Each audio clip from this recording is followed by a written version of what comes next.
it's pretty shocking when Aboriginal people are only 4% of the community, and yet 36% of people incarcerated. There's always been roughly hovers around the 1/3 mark, but of prison populations, but there's been a marked increase. And it's backed up by the recent Closing the Gap report. Hi, I'm Nicky Sloan. I'm the CEO of Community Industry Group, and I'm joined today by the wonderful Aunty Barb Nicholson.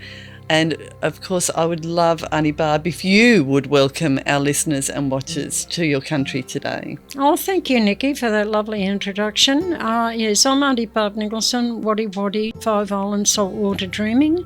Always was, always will be, Wodi Wodi land. Wonderful. Thank you, Aunty Barb. And will let everybody know, Aunty Barb Nicholson, as well as being a personal hero of mine, is a board member and a lifetime member of the South Coast Writers Centre, a founding member of the Aboriginal Deaths in Custody Watch Committee, and founding member of the First Nations Australia Writers Network. And an absolute legend. So thank you for joining us today. So how do we support Aboriginal people who find themselves in the justice system? Oh, my goodness me. That's the $1 million question, Nicky. I think how do you possibly do that? We can't, as individuals, go and do things, but I think every individual should do whatever it is they can do, because a lot of people doing little things makes a lot of little things happening, and they become big things. In the financial year 24-25, there were 34 Aboriginal deaths in custody, and that only counted the ones who were incarcerated. It did not count the deaths that might have occurred in police pursuits or when people were out on parole or whatever. If you're on parole, you're still in a custodial situation. So it did not count them, only the incarcerated ones. And that was the highest annual number since the Royal Commission into Aboriginal deaths in custody. One of the major recommendations had to do with breach of duty of care, and breach of duty of care applied to at all levels of the justice system, from first contact with police through the court processes or through all the judicial processes, through the prison system, etc. So many deaths had occurred because of a lack of duty of care. And I think that's one of the key recommendations from the Royal Commission. Healthcare for incarcerated people is less than basic. When people are incarcerated, they lose their welfare benefits. If they're not on welfare, then they're not going to get bulk billing from any doctors. That doesn't happen. And so a local doctor in a country town, for example, Junee, it's a small country town. The prison there holds just under 2,000 inmates at the moment. And there's probably 2 or 3 local doctors at the most. And if they were to do pro bono work, they'd be living at the prison. Yeah. You know, because with all that number of inmates, and the general health is poor to start with when they get there. You know, most of them have got health issues before they start there. It might be drug-related and coming down off drugs, etc., or it could be a raft of other things, you know, diabetes, whatever. But you're not going to get those doctors doing call-outs. No human being could do that, could do the call-out pro bono. They'd be forever doing pro bono work and nothing else. They've got to earn a living and they've got a right to be paid. But because inmates lose their welfare benefits when they enter prison. I had no idea. It's a dilemma, I know. Most people have no idea. But, you know, when you've got someone with chronic diabetes, you know, that should be on dialysis 3 times a week or some such thing, that's not going to happen in prison. They might get transferred to Long Bay, to the prison hospital at Long Bay, where the clinical care would improve. I'm not going to put myself out there and say it would be the best, but I will say it would improve. The clinical care would improve there. Yeah, it's crazy. It is. That's tragic. It's tragic, and 34 deaths in custody is absolutely tragic. Yeah, I know. We're considering the population ratios. Yes. Yes. Oh, I mean, it's just appalling. Aunty Barb, we talked about it's hard for individuals to make a difference to this system, and we absolutely all can speak out. But you're doing something really practical to support people who are incarcerated. Can you talk about your writing program? Thank you, Nicky. It's interesting, yes, the writing program, it goes under the banner Ngana Baranggarai, which is coastal languages for Black Wallaby. So it's a Black Wallaby writers group that I formed within the South Coast Writers Centre and externally with some external, mainly external things. South Coast Writers Centre, Auspice, what I do. The other name that a lot of folk might understand it by is the Dreaming Inside books. Well, Dreaming Inside is the title of the books. The program itself is the Black Wallaby Writers Program. It has become a forum or a platform, if you like, that does exert a lot of good for so many hundreds of inmates. It's been unbelievable. It did not start out to be that. It started out because I had a dream. And Martin Luther King. I had this dream. I just wanted to do something and get some prison poetry happening because it had a lot to do with prison inmates, and I knew that they did write.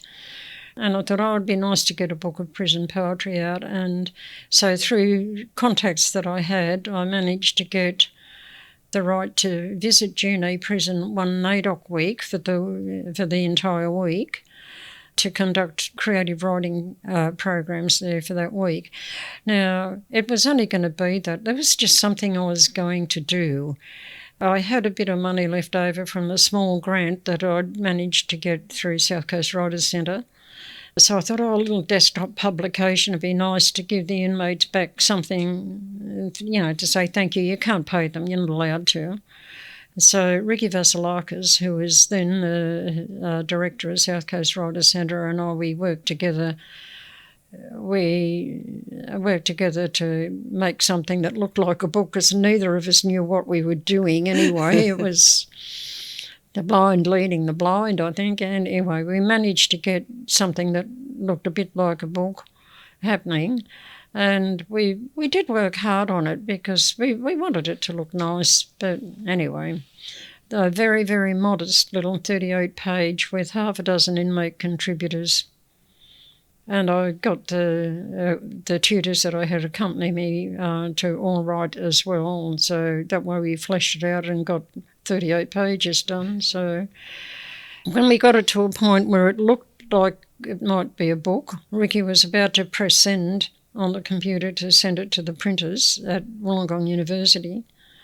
And I said, stop. And she said, well, I said, put volume 1 on that. Now, it might have been a bit prescient of me, I don't know, but she looked at me and she said, is there going to be a volume 2? And I said, who knows, it doesn't matter, But lo and behold, it took legs, and I was amazed because getting the inmates who are in volume 1 to write was like extracting impacted molars. They just did, no, I can't write, Aunt, no, Aunt, I can't write. And I said, yeah, well, okay, but you've got a story you can tell. Yeah, so they drew, and they can draw. I said, if you can draw, there's a story in what you draw, so let's write that story. So we got it going that way. Then volume 2 happened, and I was amazed. And then volume 3 happened, at which time it stopped being stapled together and we got it actually bound. So we made it a proper book. So it has become exactly what you said, Nicky. It has become an amazing program that has had so many benefits. It's just totally... It blows my mind when I think about it. I think sometimes, did I do that? Am I doing that?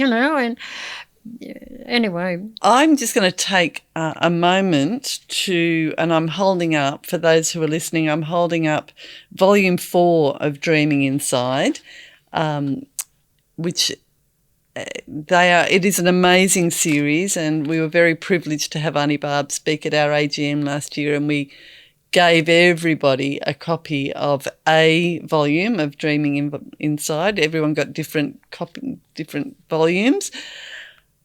They're very powerful words in these. I love the fact, Aunty Barb, and maybe you want to talk about it, that you don't correct any spelling errors, you don't make any changes to people's use or not use of grammar. I think I didn't use grammar then myself. It makes the words so raw and so powerful. Absolutely. We took an executive decision on editing right at the beginning because I thought, who am I to tinker with their work? It is their voice, and the way they write, they write the way they speak. It's their voice, and those spelling mistakes, that lack of grammar or poor grammar, commas in exactly the wrong place or not at all, and capital letters where they shouldn't be, and so on, and no capitals where there should be. And a lot of Aboriginal English creeps into it. So all of those things bespeak the reasons why those inmates are where they are. Because they've come from that colonial background of impoverished isolation and, dissociation from mainstream. It is, but I found that it made the voices more powerful. Of course it does. Makes the voices more powerful. We will put a link to where you can purchase these books through the South Coast Writers Centre in the show notes. I would commend anybody to read them. The stories are raw, but they are so incredibly powerful. Gut-wrenching at times. They really are, and they really do tell so much about how people end up in the justice system. Yeah, that's right. That's exactly right. It's what you read in the books is what is never heard in court processes or judicial processes. Solicitors never hear it. The judges never hear. These are the backstories of all of those processes. Yeah. But a theme that emerges all the way through them, and I've read a few of these books now, is love. There is so much love. So much love. Yeah, indeed. Can I just give you it might sound a bit like bragging, but I'm just going to tell it how it is and how it happened. We had one lad who has been a regular since just about, not quite the first book, I think the second book he came to us when we did that. And he's been in our books on and off as he's been released and come back in again over 15 years. And he submitted by mail from Junee Correctional Centre. I got it just before Christmas, another submission for the upcoming Volume 14. And it was interesting. Everything he'd ever written previously was gangster. Gangsta, gangster speak, like I went with my mate, not with, but with, and all of these gangster talk. And that went for years. This submission that I got from him just before Christmas was anything but. It was articulate. It was absolutely lengthy. Where previously he'd written in short bursts. He's fallen in love when he was out the last time, so he'd written a lot to his sweetheart. And then he wrote this long letter, Dear Readers. So he's addressing the reading public. And it went on and on and on, and about how much he's changed. And the most important person I've got to thank for it is Aunty Barb, because every time she come there, she never judged us. When I came to see her in October and I walked into the centre and she looked at me, and I thought, I've let her down, and said, and I can't do that anymore. I love her. Oh. And now, yes, I know, now I'm tearing up right now. And I sat in my living room reading that and I was bawling my eyes out. Yeah. And I think, does that say something about the value of the program? I think it says something about the value of the program and the value of Aunty Barb. It will be in the book, in volume 14, so you can read it yourselves. I will absolutely be subscribing to volume 14. Absolutely. I don't know if you want to tell the listeners how old you are, but you are doing significant travel at quite an advanced age. How long do you I'm 90. You're 90. I turned 90 last August. And I can't, it's public, it's out there, I can't deny it anymore. I think you should be proud of it. I want. And you're still travelling out to Junie and you're still doing this work. Aunty Barb, this podcast and vodcast, it's called Community Matters. Could you tell us about someone in the community who matters to you? Oh, there's so many people. Where do I begin? The folk associated with the South Coast Riders Centre. Yeah. For a start, a lot of folk at the university and some folk on council, Wollongong City Council. You know, people like Curly Saunders and Lane Brown and Peter Hewitt and Lorraine and Narelle and my daughter Tess Ellis and Malika Reese. She's such an inspiring personality, and Sally Stevenson, and gosh, you know. Well, I think it's fortunate to have such a wide community around you, and they are all truly inspiring people. So thank you. Thank you so much, Aunty Barb, for being with us today. Thank you for all the work that you do and for inspiring us all.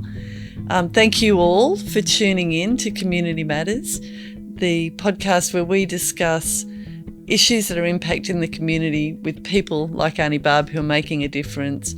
Please like us, share this episode, subscribe, and tune in next time for more Community Matters.